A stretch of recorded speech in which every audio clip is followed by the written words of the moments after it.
Welcome back to Poetry and Police.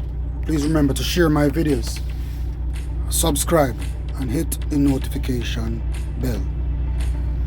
Boy, this morning, I have to talk because I am at work, but I have to spare you guys a few minutes of my time as always to talk about that incident that happens at the Montego at the Freeport police station.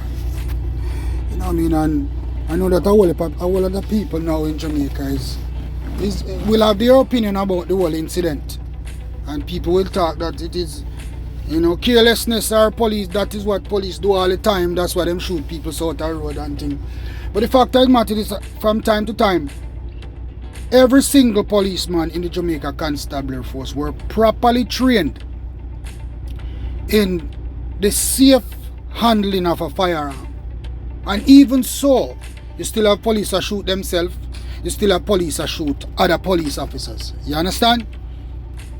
I am a victim of the same thing too. Police shot me accidentally and done my career and done me certain way. So that's why I say this hurt me even more whenever I see police careless with gun. Every time when me dey upon the work, when I was working and I see police careless with gun, it always just rile up something in me. I get so angry sometimes to see the way that some police handle firearms as if they were not trained.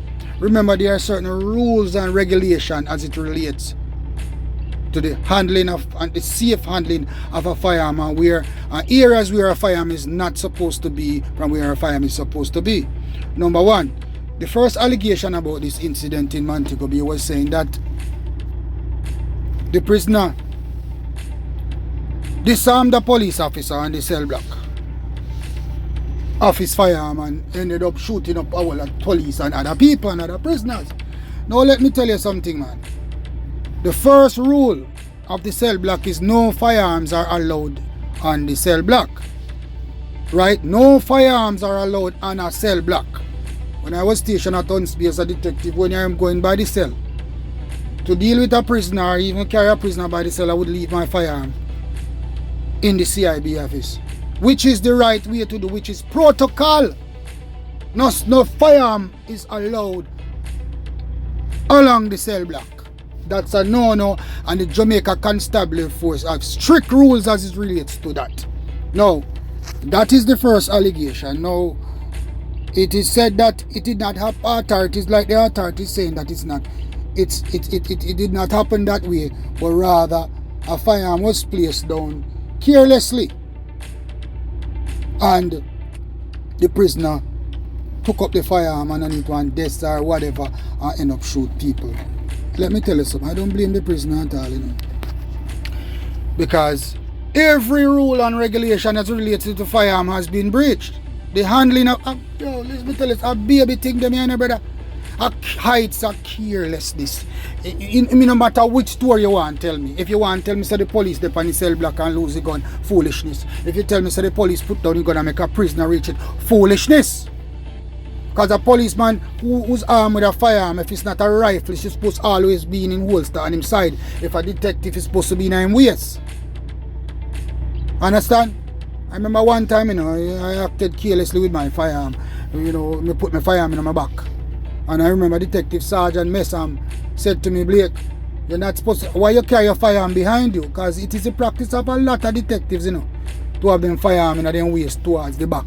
And, Messam was saying to me, Detective Sergeant Messam was saying to Blake, you can't be carrying your firearm like that, because man can just disarm you, man. Which the sergeant was right. And the safest place to carry a firearm in the front of your waist. But let's go back to the topic at hand now. How on earth did a prisoner disarm a police in the cell block in the first place? Police not supposed to have gun on the cell block. All a declaration of foolishness also. And now they shot people that trouble them forget. Them to lose the work. Because that is nothing but, Bridget, the breach of the firearm, the breach of carrying a firearm in the Jamaican Constabulary Force. All of that was breach, my friend. There's no excuse, none at all, for them kind of behavior there. You understand? And, it brings me back to the whole situation, I was working one time, when I was stationed at Unsby. I'll give you two incidents. And a matter of fact, I was in a shootout one night in the Seaview Gardens area. And I remember I called for backup. And when the police came to back me up, let them know what was going on. There was gunmen in the area and what a shootout going on. And we were about to head into this lane. And there was a police behind me. I don't remember his name, but he was with Sergeant Mitchell.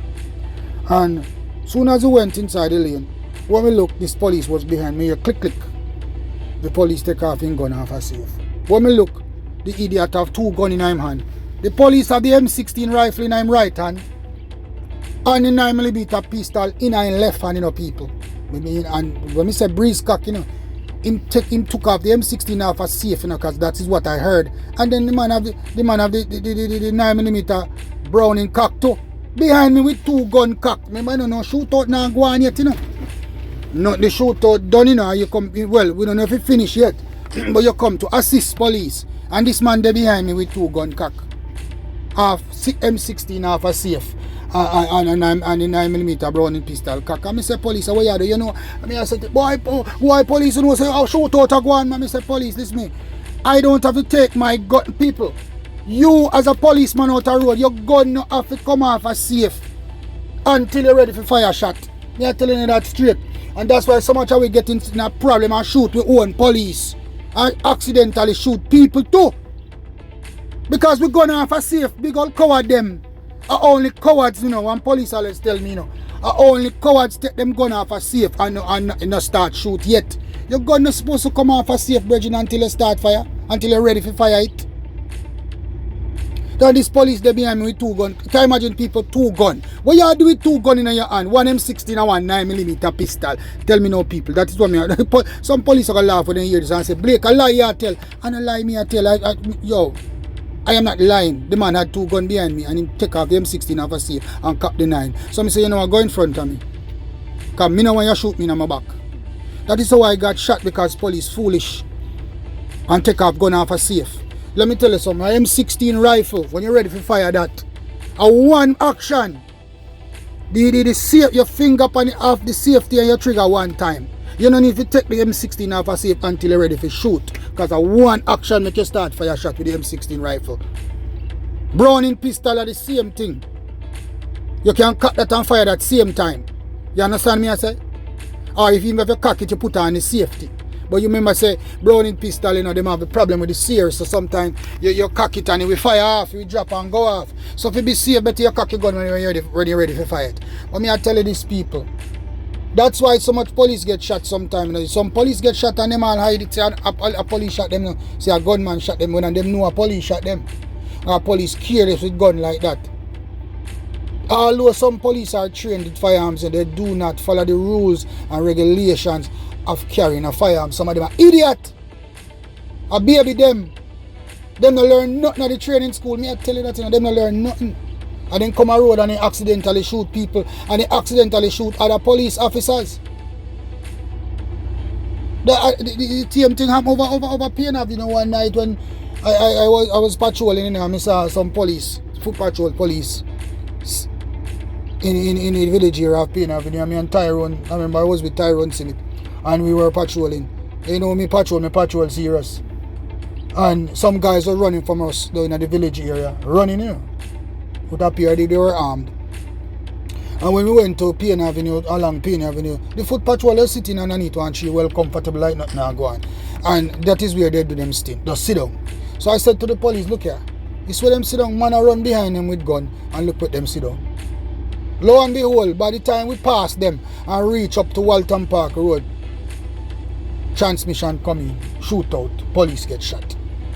To our surprise, police get shot in the back by another police. Lick out the youth spine clean. Man was on the radio calling for help because everybody run gone.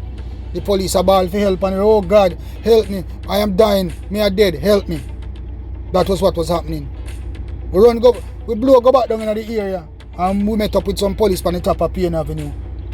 A man them a fire shot and they not see nobody for fire shot off. And one thing I can tell you people, you see too much rat not dig a hole in it. And you have some police they don't know the first thing about handling firearm and they don't know when to fire them firearm.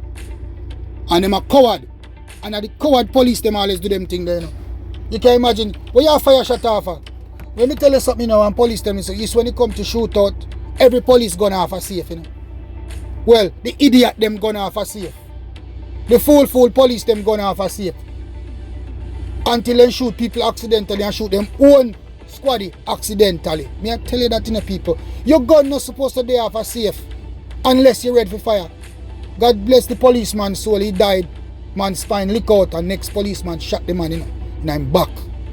You understand? Because of the not adhering to the safety precautions how to have handling a firearm. And this incident in a Montego Bay, you know, just add up to more than that right now, because I hope some head roll. Man, not even training them to go back. Because some people cannot take training, you know. Some people cannot take training. No matter how you train them, they will never get it. Especially a coward. I tell you something, God help us, you know. You know, the Jamaica Constabulary Force, because you have some real idiots in there, more idiots are coming right now.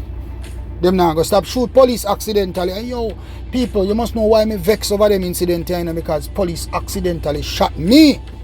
So that's why me upset about them thing, and police still continue these practices. You understand? And police officers are not properly trained. The regular police at the station. I not talk about the SWAT them or even the mobile reserve. But this is what happens once you go to the training school and you are trained. God bless if they send you back a range to go fire shot again. Which police supposed to practice regular. Because when police are practice regular, they are more up to date with handling a firearm and more confident with their firearms because they are practicing on a regular basis. Now the government now spend no money for police practice for shoot. And most police out the road can't even shoot. Them point gun left and the gun fire right. Me I tell you that, you know. You know, shoot out already and police shoot up the condenser up on the light post over my head. You understand? Me in shoot out already and police almost kill me. Because what? The police hold on him head and push up the firearm through the window of the car in a fire. And me and the boy in a shootout outside of the car. And the police inside of the car, you know, and push the M16 rifle through the window, not even looking. Coward, you know, not even looking. Where in my fire? And almost shoot me. When me move off the M16 resting on my belly and a fire. I hold the M16 and say, police, give me this. You idiot? Give me the M16. Coward. So, the Jamaica Constabulary Force, you know, they need to identify the coward them and take where the gun them from them. They stay in a guard room and work. And make them stay in a cell and work. But this police who, and if the allegation is correct about this policeman who carry the gun in the cell, him to get nothing short of trouble, you know, if he lose the work instantaneously, you know. Because you see the amount of damage when caused. And the rule state that no gun not for them on the cell block. But like me say, allegation, the story is being changed to the gun was under somewhere on a desk or whatever. Even so, that's not supposed to happen. There's no excuse for that. There's no excuse for that. Everybody head for roll, supervisor, everybody. Because let me tell you something, you know, people. In the Jamaica Constabulary Force nowadays, you know. Most of them people who say them are sergeant and corporals and inspectors say them are run station. Them no run station in a station, run them.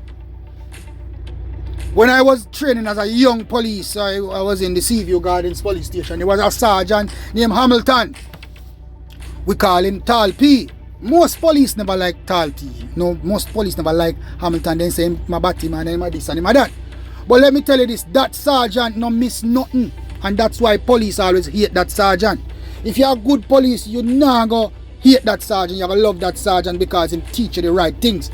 Certain things can't happen underneath Sergeant, God bless him soul. No, certain things could not happen under Sergeant Hamilton's watch. As a supervisor, that sergeant watch everything will happen.